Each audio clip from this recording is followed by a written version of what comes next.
Thank you, Rodney. Thank you to Rodney Fry for inviting me to be a part of this wonderful journey in the humanities and sort of parsing out what is the unique and the universal and diversity. I'd like to thank the Malcolm and Renfrew Interdisciplinary Colloquium series for being such a vital part of this. Can you guys hear me okay? Am I projecting fine? Okay. I'll just break that if I don't move it right now. I'm going to read from two different parts. One is going to be a piece that both of these are works in progress, and the essay itself, as I will sort of discuss, is all about process of discovery, revealing the process on the page, how the mind works. That's why we go to the personal essays, to engage another human conscience speaking to us. The first part that I'm going to read is more of a contextual piece that sort of will give you a sense of where I'm coming from in terms of a practitioner and a teacher of the personal essay. And then I'm going to read from one of my own essays in progress, and I'll talk about that in a moment. This first bit begins with a couple of quotes. "Oh yes, dear reader, the essay is still alive. There is no reason to despair." That's Virginia Woolf. And then the other one is, "In the essay, there is a supposition that there is a unity to the human experience," and that comes from Philip Lopate. And this first little part that I'm going to read has a subheading titled, "The 5-paragraph essay and how it should be sued for defamation of character and then promptly executed by firing squad." And many of you of a certain age will know about the 5-paragraph essay, I assume. Yeah? No? Okay. If I had to guess, I would say it was sometime between 5th and 7th grade when I was browbeaten with a phenomenon called the 5-paragraph essay, which means it was either Mr. Arnoldson, tall and brilliantly bald, or Mrs. Curtis, cherubic and nervous, or Ms. Clifton, fey and as brittle as chalk, who whipped me into this holding cell of rhetorical captivity. Which means I was assigned either to write a 5-paragraph essay response to either Summer of the Monkeys, I Am the Cheese, or The Outsiders, respectively. I can't remember which. And despite its simple and formulaic structure, introduction, body, and... Thank you. Thank you. That is uniformly memorized by students nationwide with a kind of conscripted fervor second only to Stop, Drop, and Roll or the Pledge of Allegiance. The 5-paragraph essay was lost on me. Time and again, I would read a book and begin my essay response, and time again, my teachers would write a single word corrective at the bottom of the essay, focus. And in each subsequent instance, the word focus accrued more and more exclamation marks and underlines. Each red-penned underline grew distressingly deeper and thicker to the point that the paper nearly ripped under those red-inked lashings. The problem was this. My mind didn't work that way. It's not that I couldn't understand the clear prescriptive trajectory of a 5-paragraph essay, 1 graph for the intro, 3 for the body, and 1 for the conclusion. I did understand it. It's just that when I put my pencil to the wide-ruled sheet and started to write about the book I had just read, I swerved off course like a mad bushman with a machete hacking his way through the dense jungle of narrative, taking this direction or that direction or any direction, because to me, getting wonderfully lost in the book was the point.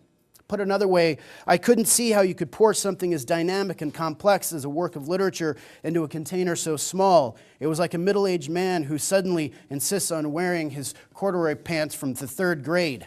It just doesn't fit. Just relate the most important parts of the book, my teachers would plead. But what if all of the book is important? Brandon, you need to learn how to find the most salient points and summarize those. But all of the book is important. I would say again, blinking, and around we'd go, me repeating my lines, my teachers repeating their lines with me blinking and their nostrils flaring, and then the bell would ring, and we'd do it all over again the next time around. Wash, rinse, repeat, stop, drop, roll, intro, body, and conclusion. As a partial result, I was, in the 7th grade, catapulted into a storage closet known as remedial English. For something like 50 minutes a day, 4 or 5 of us, all boys and 1 girl, ran basic grammar drills, filled out colorful, childlike worksheets that helped you identify parts of speech and tense issues. This is where I lost my place and it gets awkward. And then I found it, so you guys are all spared the embarrassment that I'm feeling. Miss Craner, our research teacher, was a tall and kind woman who exuded the very air of patience, as if she'd been training all her life to help these children in rural Idaho park their periods in the right locations. Ultimately, I did the drills. I did park my periods in the right places. I hung my apostrophes from the right trees, and I got my nouns and verbs to make friends with one another. All the while, Mrs. Craner would pat me on the shoulder and issue praise, encouragement. Soon she put me in charge of helping others, and once on a wintry afternoon, she spotted my copy of S.E. Hinton's Rumblefish. "Which class is this for?" she asked, picking it up. "It's not for any class," I said. "I'm just reading it. It's a cool story." I could feel the other resource students staring at me with the same kind of remote horror that an unpopped kernel of corn in a popper might give to a suddenly popped kernel of corn in the same popper. On another such afternoon, while goofing off in the storage closet, I called one of the kids a morphodite. After our session was out, Miss Craner asked me to stay after. "You know the most interesting word," she said. "I'm beginning to wonder why you're in here." That I didn't know what morphodite even meant, and that I'd stolen it from the movie Stand By Me, as in, "Gordy, go get the provisions, you morphodite," didn't seem to matter. Not long after, Miss Craner had made some appeals on my behalf, and I was excused from having to take remedial English. I haven't proved myself as some kind of grammar whiz, nor was I able really to ever write an effective 5-p-graph essay, if there is such a thing, but I was glad to have hacked my way into some more good books and out of that storage closet for good. Many of you will know the precursor to the 5-p-graph essay was something that was once called a theme. As descriptors go, I think theme is closer to what an actual essay is and does than a 5-p-graph essay. It's a roomier term. It doesn't bear that factory-made sound of the 5-paragraph essay. While it does on the one hand call for unity of vision, hence its title theme, it suggests a more intuitive, associative, and meandering approach. This is how an essay behaves and how it moves intuitively, associatively, meandering. And of course, this is how the human mind works. The essay, in the literary sense, like the theme of yore, isn't prescriptive, systematic, calculated, formulated, and walled off by what is ultimately arbitrary strictures. The essay is itself, and has always been, as we'll see in a moment, the very act of human wondering on the page. Once you try to lock human wondering in a container, the wonder goes out like a flame in a candle jar when that jar is stoppered. Seen this way, the 5-paragraph essay as descriptor is a kind of paradox. But beyond the paradoxical or redundant descriptor exists a whole set of real and injurious consequences that this pervading rhetorical model has allowed in its promulgation. Proponents of the 5-p-graph essay, perhaps unwittingly, have co-opted the term essay, and in so doing have instantiated in the minds of young students that an essay is, by definition, the 5-paragraph model. The model is further extended when students learn how to write a research paper. It's no longer 5 paragraphs, but it moves along the linear drive into intro, body, and conclusion. So it comes as no surprise that the terms research paper and essay have, for many young students, come to mean the same thing. Co-opting the term essay and making it synonymous with the 5-paragraph model, and by extension research papers, has a devastating consequences on the essay as a form and that perception of that form. This point is made clearest when we consider the nearly univocal insistence that such essays must never include the personal pronoun I. How many students have been marked down for letting some vestige of themselves slip into an essay? How many red-penned marks have repudiated the inclusion of that vertical pronoun I? The reason students feel compelled to include the first-person pronoun in their essays is perhaps intuitive itself, for the essay is always concerned with the personal, the self, the private human experience that corroborates our shared public worlds. It's not the student's fault that she included herself in the essay. It's our fault for not knowing what the essay really is. What they are really being taught is that the foundations of a formal essay, under the all-encompassing term essay, which is fine so long as students know, and most of them don't, that what they are being asked to write is wholly different than from what Montaigne had meant when he dubbed the term essay in the first place. The result of such consequences is this. I have to spend a good deal of time at the beginning of each semester deprogramming my students' conceptions of what an essay is and is not. I have to remind them that what they have to turn in next Thursday is not a paper, but an essay. And still, they use the term paper. I have to insist that they deploy the first-person point of view, and ironically, it's my A students who struggle with this the most because they are conditioned to believe that what they are doing amounts to breaking the rules. I have to remind them that what they have to say as humans matters, that their experience need not be grand in design, like climbing Mount Everest, in order to be considered significant. That indeed the personal essay prefers the small, the quiet, the familiar, and tends toward communion rather than revelation. And I have to insist that they break the 5-paragraph structure, and when I insist they break from this arbitrary convention and award them what I take to be freedom, for human wondering, what they feel is not liberation, but paralysis and fear. They don't know how to do it. The freedom renders them silent. They have become conditioned to a prescription, a confined space, and when they have been trapped in the structure for so long, they are not unlike, quote, the song of the prisoner who comes to love his own cage.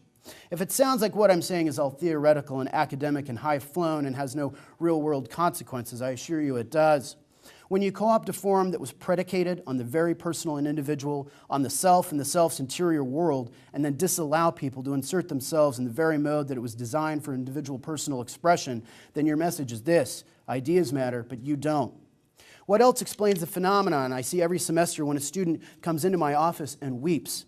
I want to write, they will say, but nothing in my life is worth writing about.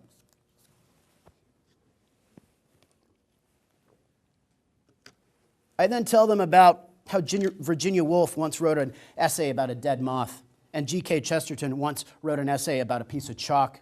Or I mention Junichiro Tanazaki's beautiful essay on aesthetics titled In Praise of Shadows, wherein he writes about the beauty of the everyday in the dark spaces, in wooden bowls and window shades, and even in the Japanese wooden toilet bowls. And I tell them how the small leads to the large, and how it pays to pay attention, and that some of the most beautiful and wonderful things are occurring in the periphery. How we can draw resonant connections between otherwise disparate ideas, notions, images, gestures, or utterances. How can we learn about X by examining Y?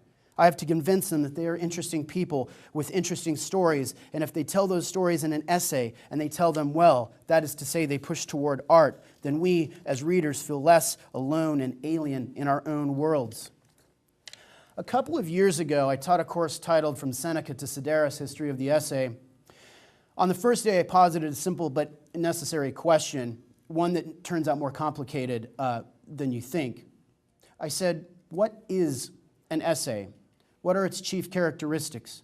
Why do people read them still? As we probed the term essay, the class, comprised of undergraduates and graduates alike, started, for one thing, parsing out the differences between an essay and an article or a piece of journalism. One student, an undergraduate, said that to her, a key difference was this: a piece of journalism is more difficult to write than an essay, reasoning somewhat circularly that, quote, anyone can write an essay, not anyone can write journalism. At least 10 grad students, all of them tear your heart out in love with the essay as a form, each of them obsessed with the essay in that kind of bloodshot eyes, too much coffee, no sleep way of the graduate student world, shot their hands skyward, ready to pounce and devour this poor student who really had no experience with the essay as a form. Anyone can write an essay? Are you kidding me? Their eyes seemed to say. As someone who's labored over an essay for lengths of time, over seasons, across my children's birthdays, I too wanted to lead the pitchfork mob. But then, after a moment or two, I started to understand, I think, what she meant. Anyone can write an essay simply because it is such a malleable form.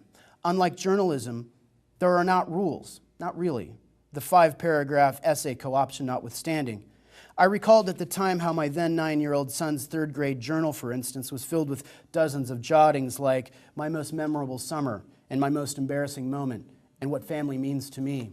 What are these if not essays? Susan Sontag reminded us that, quote, the word comes from the French essay, attempt, and many essayists, including the greatest of all, Montaigne, have insisted that the distinctive mark of the essay is its tentativeness, including its disavowal of closed, systematic ways of thinking, end quote. He also suggested that we remove the mask when we're writing an essay so we can have true communion between the author and the reader. Such closed and systematic ways of thinking in an art form disallow for that kind of authentic human connection and reroutes what David Foster Wallace called, in a slightly different context, the communion between two human consciousnesses. In the Holman and Harmon Handbook to Literature, the editors make the following distinctions and delineations between the personal essays and formal essays. Quote, the formal, sometimes called impersonal essay, is characterized by seriousness of purpose, dignity, logical organization, length. The technique of the formal essay is now practically identical with that of all factual theoretical prose writing, in which literary effect is secondary to serious purpose. The informal essay or personal essay, in contrast, is characterized by the personal element, self-revelation, individual tastes and experiences, confidential manner, humor, graceful style, rambling structure, unconventionality or novelty of theme, freshness of form, freedom from stiffness or affectation, incomplete or tentative treatment of topic. In The Art of the Personal Essay, Philip Lopate states that the personal essay has an open form and a drive toward candor and self-disclosure. Unlike the formal essay, it depends less on airtight logic and reasoning, prefers what Elizabeth Hardwick called the soloist's personal signature flowing through the text. Ann Federman put it this way: in an essay, style trumps content. In an article, content trumps style. Style and personality serve the essay first, and content and reasoning second. Oddly, despite the confusions, conflations, or misappropriations of the term essay, which again comes to us from Montaigne, there's been a general and historical consensus about how the essay in the Montaigne/literary sense differs from its cousin. Carl H. Klaus, in a piece titled Essayists on the Essay, found such agreement amongst a wide array of essayists from, of course, Montaigne, Bacon, Addison, Steele, Johnson, Howells, Wolfe, Huxley, White, et al. Quote, varied as the essayists are in the topics they discuss, the context of their discourse, the backgrounds they bring to the discussion, they seem to hold surprisingly similar ideas about the essay, ideas strikingly at odds with notions of it that are pervaded by most literary guidebooks and composition textbooks, end quote. That harmony, as Klaus calls it, is almost a matter of these writers drawing clear, deep lines between what they're doing and what the highly conventionalized, systematized forms of writing is doing, such as rhetorical, scholarly, or journalistic discourse. Here's Montaigne himself on the matter. Quote, the scholars distinguish and mark their ideas more specifically and in detail. I, who cannot see beyond what I have learned from experience without any system, present my ideas in a general way and tentatively. I speak my meaning in disjointed parts, end quote. Disjointed, not linear, fragmentary, the way the mind and the memory work. Even Francis Bacon, who we might call the progenitor of the formal essay, has called his aphoristic essays, quote, dispersed meditations. Aphorisms, Bacon wrote, represent a knowledge broken, invite men to inquire further, whereas methods, carrying the show of a total, do secure men as if they were at furthest, end quote. For both Montaigne and Bacon, the essay as a form was a mode of inquiry. Montaigne's inquiries wandered inward and toward the self, illuminating the outside world, while Bacon's were dispatched to the wider world at large to such same illumination. By the 18th century, a period in which the essay as a form flourished, Joseph Addison, co-editor of the Spectator paper with Richard Steele, and one who wrote out of both the Montaigne and Bacon veins, formal and informal, much like, say, Joan Didion or Christopher Hitchens today, proffered his own delineation. Quote, among my daily papers which I bestow on the public, there are some which are written with regularity and method, and others that run out into the wilds of those compositions which go by the name of essays, end quote. Addison describes the essay as a place of wildness. G.K. Chesterton used the terms leisure and liberty to describe the essay. William Dean Howells noted its essential liberty. Edward Hoagland talked of its extraordinary flexibility. Philip Lopate pointed out its wonderfully tolerant form.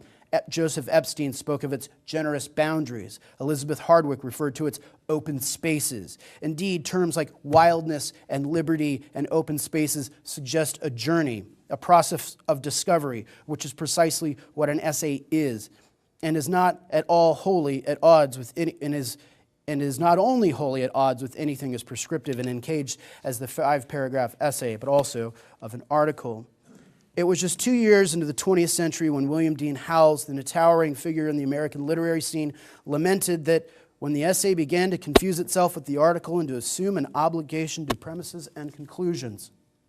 For Howells, as well as most practitioners of the essay, past and contemporary, the essay does not owe any allegiance to answers or conclusions, hence why the 5-paragraph essay structure, when billed straight up as an essay with its final chunk literally titled conclusion, is a paradox.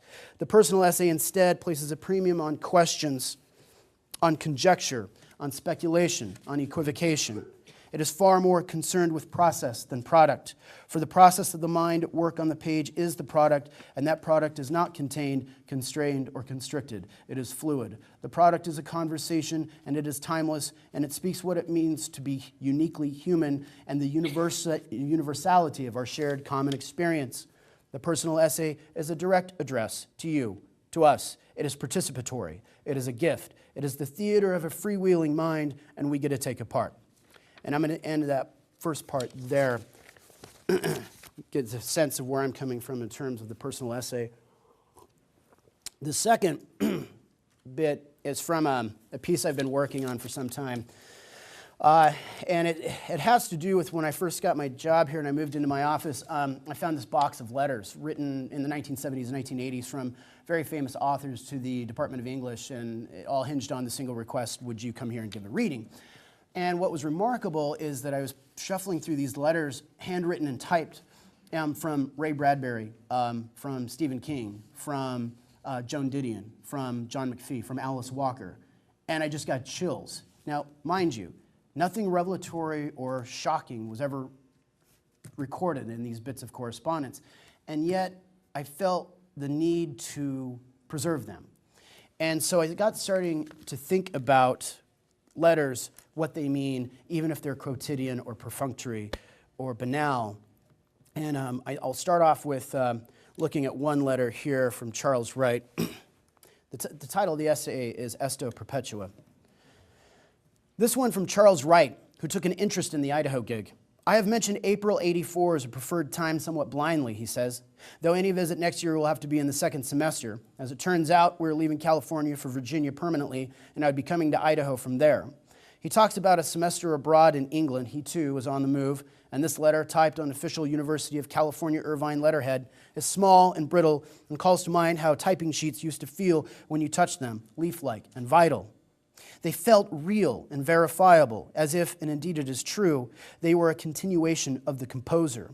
His O key on his typewriter must have been particularly assertive because it punched tiny windows and words like some and mobility. At night, in my home office, where the lamplight gathers in a yellow shroud, I pour a drink and hold the letter to that cocoon of light. And for the first time, I see how the entire letter is riddled with pinholes, punctures, and perforations. I flip it around so I can see the obverse, how the text runs backwards to the wrong margin. The light betrays the form, and the machine has evidently overpowered the medium, making the artifact's corporeality, I can never say that word, corporeality, all the more tenuous, which is another way of saying all the more valuable. A letter, however brief, however slight or cursory, has a certain thingness to it. There is the physical stamp of originality, and while that term seems simple, it turns out that the originalness of these artifacts is far more complicated than one might think. This complexity becomes evident once we set these artifacts, or this single corpus, as Derrida would have it, against the simultaneity of our digital on-demand postmodern culture. Of course, there are dilemmas in parsing out what exactly constitutes the postmodern, but some consensus exists amongst theorists, Baudrillard chief among them, that a significant exponent of the postmodern world is the collapse of perception between what is real and what we perceive to be real. And if we take Baudrillard at his word, which is worth considering, this collapse has been a long time in the making. Prior to the modern period, Baudrillard contended, an image was perceived as just that, an image, an illusion, although viewers of, say, a painting might marvel at a piece's verisimilitude, push toward verisimilitude or mimesis. The spectators nonetheless knew, both consciously and unconsciously, that what occupied their frame of view was just that, a painting.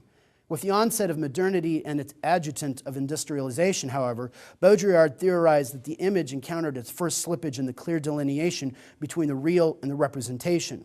Industrialization made way for expedited replication and duplication ad libitum. Once an image could be reproduced ceaselessly, that is, corporate logos, signage, and more broadly, photography, the viewer's ability to discern the original from the representation was attenuated and became fundamentally destabilized. This slippage or collapse of perception has been, according to Baudrillard and others, exacerbated in the postmodern era when our normative context is a relentless stream of image as representation to such a degree that it is redundant to try to distinguish between the two. Moreover, what we are now witnessing, he says, is the, quote, precession of simulacra. By simulacra, Baudrillard simply means copies of things that no longer have an original or never had one to begin with. Put more simply, in the postmodern age, the copy precedes the original and thus instantiates what we now come to conceive as reality, more succinctly, a hyperreality. The simulation is now our reality, and a strange and unsettling consequence, at least in part, is that now our televisual world has seduced us to mistake, or worse, prefer the representation over the real, the actual, or the original. A concrete example of that might be, it used to be you'd go down to a record store and you'd buy a record, a 33 album, and you'd take it home and put it on the turntable, and now you download an album off of iTunes, and that's a copy, there's no original there. That's the sort of what they're talking about. Here's another concrete example. Maybe less, well, I'll just go with it. Several years ago, I joined a group of friends at someone's apartment where we all took a seat before the television and watched an episode of the sitcom Friends, a show about a group of friends who gathered not around a television, but a coffee shop table and bantered about their intersecting lives. Rarely do you ever see the cast of Friends watching television and never a show about another group of friends.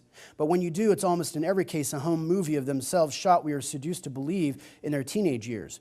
It gets even stranger when the cast of Friends sits down to watch Joey, an actor playing an actor who is himself on television, watching himself on television. The result in either case is a fun house of mirrors wherein the real friends, that is, my friends and I, watch the representation of friends watching representation of their represented selves on television. Right? You know what I mean? Okay. Rather than turning off the television, going downtown to a coffee shop or park or a ball game, we as a group of friends preferred the experience of watching this show called Friends to any kind of organic, original experience of our own. This collapse of perception between the real and representation is made manifest when you consider typecasting. What else could explain why Jason Alexander can never be seen on screen as anyone other than the character George Costanza from Seinfeld, a show about nothing? What else can explain why when people see Mr. Alexander in public, their first response is to say, "You're George Costanza"? This is a representation of a representation that has seduced us into seeing the representation as reality. It's not a reality. The distinction has broken down. And then what we are then experiencing is the hyperreality.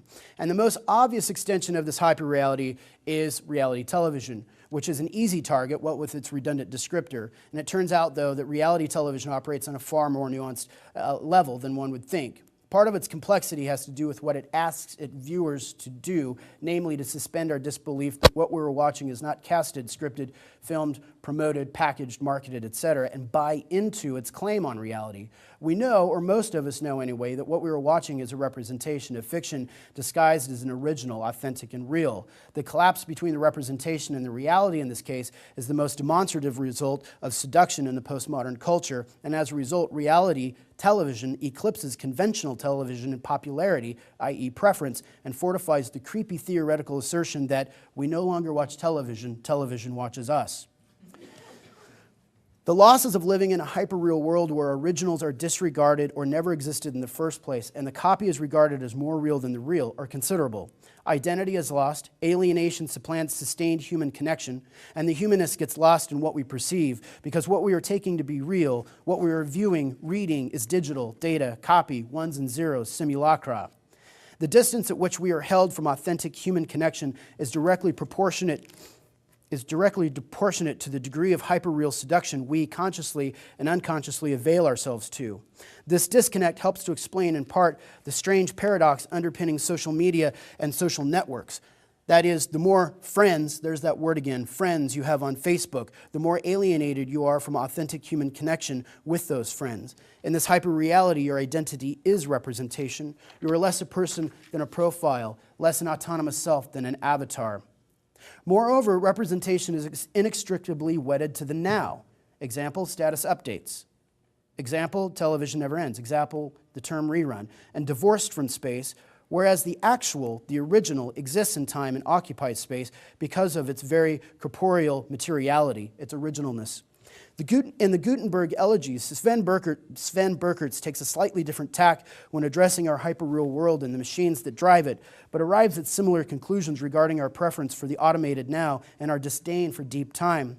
We seem to believe that our instruments can get us there, that is, to the place where human connection occurs, but they can't. Their great power is all in the service of division and acceleration. They work in and create an unreal time that has nothing to do with the deep time we thrive in the time of history, tradition, ritual, art, and true communion.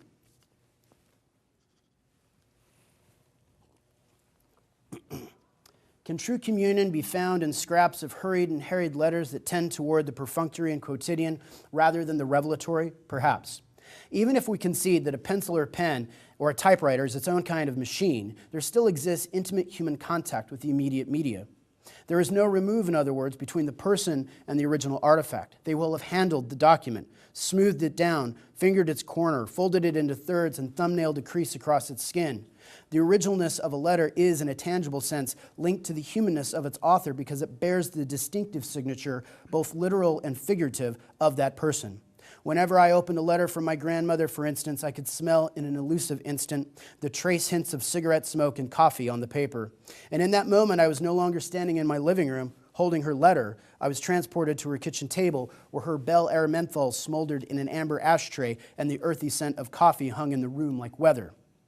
When I receive a letter from a friend of mine in New Mexico, the paper will occasionally bear a purpley wine splotch or smell faintly of cedar, curry, or chamomile. Another example. In high school, I had been exchanging letters with a childhood friend. We were in fact blood brothers, who happened to be in drug rehab. In one of my letters, I recalled melodramatically, our blood pact. Then, with great ceremony, I pricked my thumb with a safety pin until a bead of blood surfaced, and I stamped my thumb down on the paper and plugged it in the mail. Out there floating somewhere in the total noise of our world, or perhaps buried in an attic or garage or cardboard box, is a slip of paper bearing my blood, my signature, my essential humanness. At night in my office, I find myself returning to that body of letters, all the decades old but still present chatter caught on paper. I'm drawn to the blockish, inky, stamped-on dates, the scrawl of handwritten letters, the threaded looping script that seems almost oversized. Some writers exercise strict economy in their epistles, never using any more paper than is absolutely necessary, while others crowd the margins, working the whole canvas top to bottom. One sheet is simply not enough for these writers. Up to 2 or even 3 pages filled with just a few sentences. You sense a frenetic presence humming in the ink. How can you not see the human or its ghost in the page staring back? In recent years, I had the pleasurable job of inviting writers to the University of Idaho. Since the 1970s and 80s, many things have changed. The way we conduct business is, of course, completely altered. When we invite a writer to campus, we invariably do so through email. Gone are the departmental postcards, the stamps, the pens, the markers, the yes and no boxes. Gone is the clutter of envelopes nipping at the heels of poets and novelists and playwrights. The time between invitation and response has been collapsed, by and large, from weeks or months or days to hours, sometimes even minutes. When I first took on the job of inviting writers, I made a conscious effort to print out their correspondence so that I might, in a very real way, continue that single corpus of special correspondence. This notion lasted, if I'm honest, maybe a month or so. The sheer magnitude of such an effort, I came to realize, was dizzying and complicated. I found myself gainsaid and backed into a corner of my own reasoning. I was suddenly confronted with some uncomfortable questions, namely, which emails should I print and why? A brisk response from a poet in New York stating only that, yes, the third week in October works started to seem, well, insignificant. If story can, by the by, find its way into a handwritten letter, I had to admit, too, that it could find its way into an email. Friendly banter, chit-chat, weather reports, snowbound here, lovely fall afternoon. Witticisms, questions, observations, what are these if not micro-stories bleeding into the electronic correspondence? Suddenly I was placing some sort of arbitrary value on these electronic exchanges. Save this email from X because she mentioned how she loved Idaho when she visited the state some years ago, or because she mentioned a turning point in a new novel. Delete this email from Y because he merely typed perfect and hit send. How could I justify an entire sheet of paper for a one-word response like that? Here's a corollary question that I was forced to contend with. Why did I seem to value a 1 or 2 word handwritten note from a famous writer over a 1 or 2 word email from an equally famous writer? Don't they amount to the same kind of trace record? Well, yes and no. The distinction, or at least one distinction, it gets more complicated below, is this. Each email looks the same. and is in fact artifactually the same. That is, each one is printed on white 92 8.5 by 11-inch 20-pound recycled Husky trademark Xerox paper.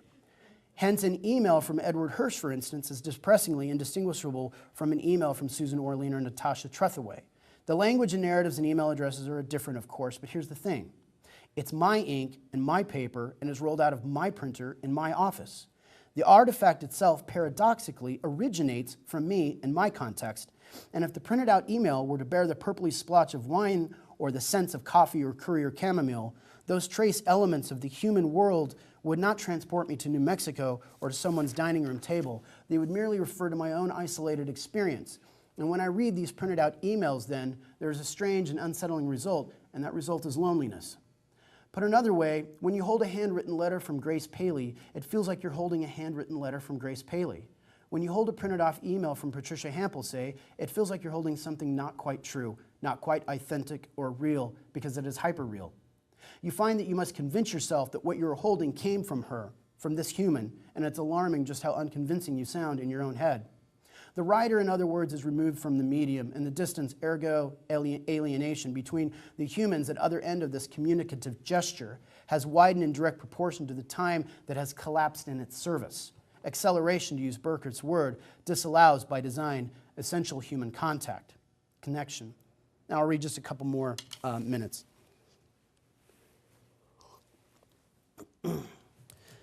Still puzzled by my arbitrary valuation of which emails deserve to be printed out and which ones could be deleted, I decided to contact the Henry Ransom Center and pose a fundamental question to them. Would a printed out email from Joan Didion, say, be more or less valuable in an archive than a handwritten letter containing the same content, perfunctory, quotidian, from the same writer? The answer I would learn the following day was mind-bendingly complicated. Richard Workman, associate librarian at the Ransom Center, wrote back alerting me to just how difficult it was to give any kind of straight answer. Your question, he wrote, is impossible to answer fully in an email, maybe in a letter. But here's my effort, he said. He went on to explain how the Society of American Archivists, SAA, has subdivided value into an array of categories. For instance, the glossary on their webpage lists the following subsets: administrative value, archival value, artifactual value, associational value, continuing value, enduring value, ephemeral value, evidential value, fair market value, fiscal value, historical value, informational value, intrinsic value, legal value, monetary value, operational value, permanent value, primary value, secondary value, and I just quoted just a few of them. But even these subsets are not discrete. They tend to blur and are differentiated only by nuance. For instance, under the definition for archival value, we get this: see also permanent value, see also continuing value, see also enduring value, and mostly outside the United States, see also indefinite value. Definition, noun: the ongoing usefulness or significance of records based on administrative, legal, fiscal, evidential, or historical information they may contain, justifying their continued preservation. The ultimate value of any particular item, Workman noted, is something like the sum of its component values, hence the interconnectedness of the values and the various values. But even the values and component values definitions seem, at least to me, to be murky and elusive. What exactly does the SAA mean by ongoing usefulness or significance of records? Useful how and to whom or what? What finally constitutes the significant, and who exactly determines the significance? Well, the archivists, or archons as Derrida had it, they do. And what are their criteria? Their categories of values are their criteria, and they help determine the significance of an artifact. It's a hole in the bucket kind of dilemma, but it does seem that a particular archive's motive or purpose beyond the general charge of preservation, or its pledge, as Derrida called it, is the arbiter in the debate on value, or at least that's what Workman seems to be indicating. And I'll just read a final paragraph.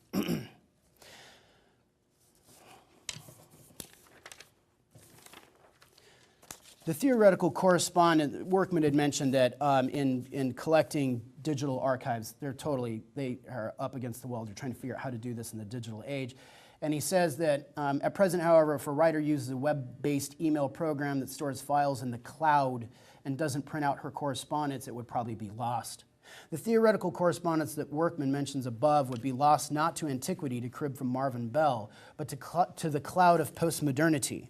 If all handwritten correspondence goes digital, thereby shedding its originalness, as appears to be the case more and more, then we're faced with a whole different set of uncomfortable questions, one of which would go something like this: where, in fact, does all of that correspondence, rather data, exist? Does it actually exist? Alternately, what do we make of deletion, the delete key? What kind of weapon have we unleashed on language, on the written word? Consider this consequences when one blackens her screen with a command we call select all and then strikes delete as if it were a missile launched at a village of half-formed ideas.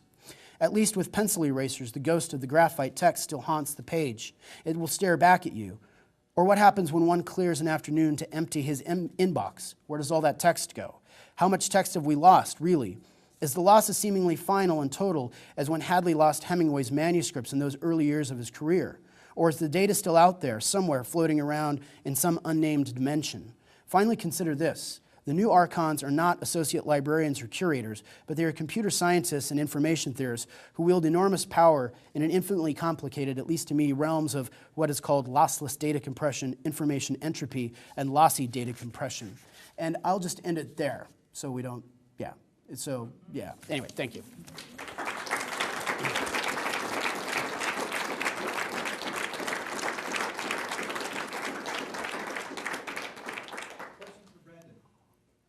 Any questions? That was a lot. I know that David Sigler knows about theory, and one of the things that they always say with writing, write what you know. And I think particularly in nonfiction, you have to write what you know, but also what you don't know. And what I like to do is take on topics that are complicated to me, that I have to spend a lot of time with, get my head around. I always tell my students that in nonfiction you have to be smarter than you really are. You have to be the authority on the page. And there's a kind of delight in that sort of discovery. But any questions about essays in general, or about the piece I'm working on, or? No? Yes, sir. It seemed to me when you were talking about the pointlessness of the 5-paragraph.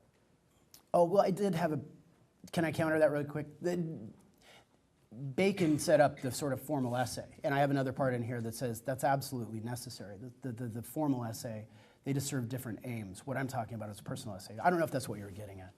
Well, I was preemptive. It is, actually. It seems to me, and I think you said in the blurb for this presentation that Montaigne came up with a word essay, is that right? That's right. And he had something in mind. Yeah. There's a context to this idea. Right. And if you hit students with just write this out of context, I mean, it seems kind of obvious that they would flounder. It's almost like throwing somebody in the pool that doesn't know how to swim. If you give them the context of how the form came about, then wouldn't that be helpful? Well, right, it is, and that was the question that led me to create a class called The History of the Essay, from Seneca to Sideris. And when Montaigne came up with that, that term, essay, which means an attempt, or it's related to the Latin to winnow or sift, essayer, we get various permutations of that term. He came up with that because it was a clear break in the tradition. He wanted to write about himself. No holds barred. He talked about his bowel movements, which we call TMI. Like, seriously, Montaigne? Really? We need to know about that? But you have to realize that what was going on, that humans mattered. And he said, to know myself is to know the human condition. And so he started his collection of essays. And he wrote at length about himself, which in his mind, and I think he's right, was about all of us. That was part of the impulse to create a course like that, to give people a sort of sense of where it came from. But it was all about the personal. It was all about the interior psychological world. As a way of saying, you know, you're not alone. If you have certain fears or worries, you're human. We all do. And Montaigne was one of the first to do that. The other thing that he was doing that was interesting is he wrote in French for common people to access, not in Latin. He made a really clear break there, that this is not only for the cultivated, because it's accessible to them, but it's also for the commoner, because he was, again, trying to make the form fit the function. And if I'm going to write essays about the human condition, then I should make it as accessible as possible. I don't know if that helps. Meanwhile, Francis Bacon was the one, you know, scientific method, and he's setting up the model of the academic and very necessary and fundamental formal essay. But I guess I want people to know that there are two different kinds, and they sort of get squished together, and one gets sort of singled. When I have students, they're like, I don't want to take a nonfiction class because essays are boring. Or I wrote those in high school, and they're 5 paragraphs. So I want to say it's a little more complicated than that. Any other questions? Yeah. Question and a comment. Your second part of the discussion reminded me of a book I read in the 60s Lonely Crowd. Lonely Crowd, no, I don't. Forget the name of the author. And the essence of their book was simply that here is a highly industrialized society. We are living in a crowd. We kind of casually know everybody, but yet we are alone. Mm-hmm. Mm-hmm. Urbanized, industrialized society.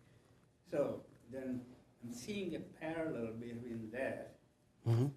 and what you said later on, highly digitized technical society. Mm-hmm. We are connected to Facebook, Twitter, all that, but yet it is impersonal. Right.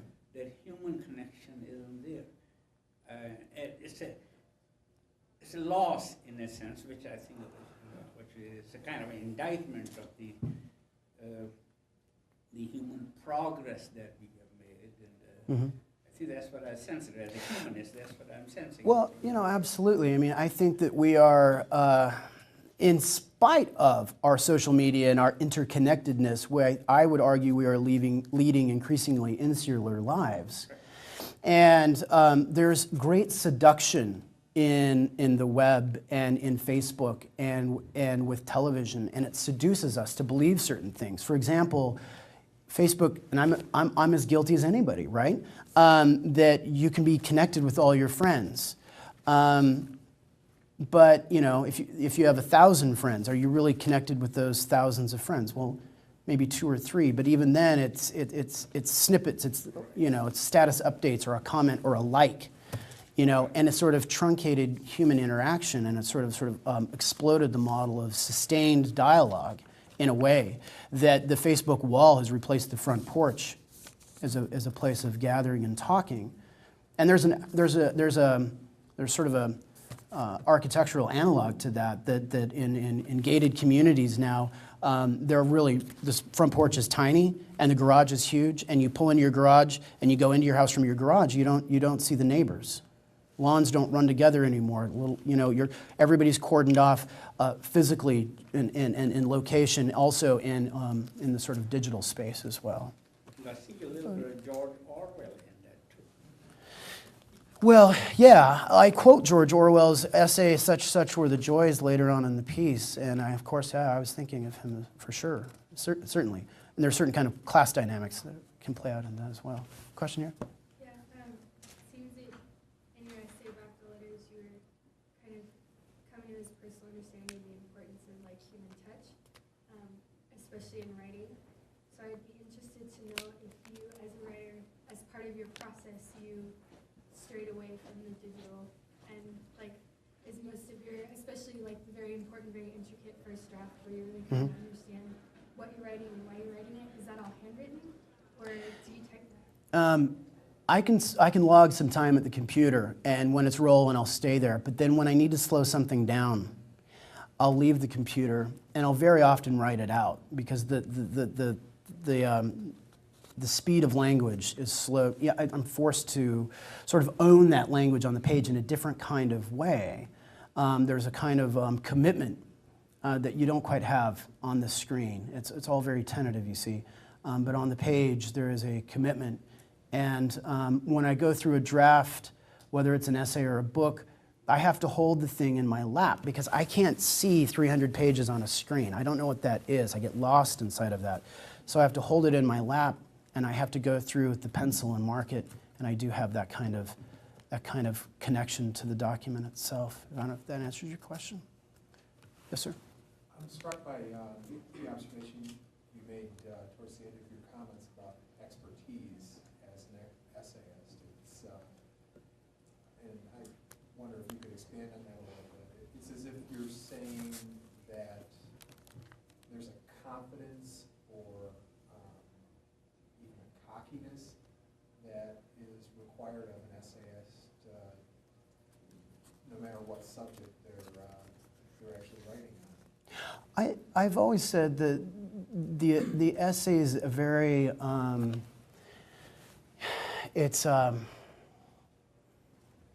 writing, it's a very bold sort of thing to do, to say, I'm going to write about myself. That's a very bold thing to do, right? People say, oh, that's self-indulgent. Well, all writing is self-indulgent, any vocation is self-indulgent. I don't think you can get around that.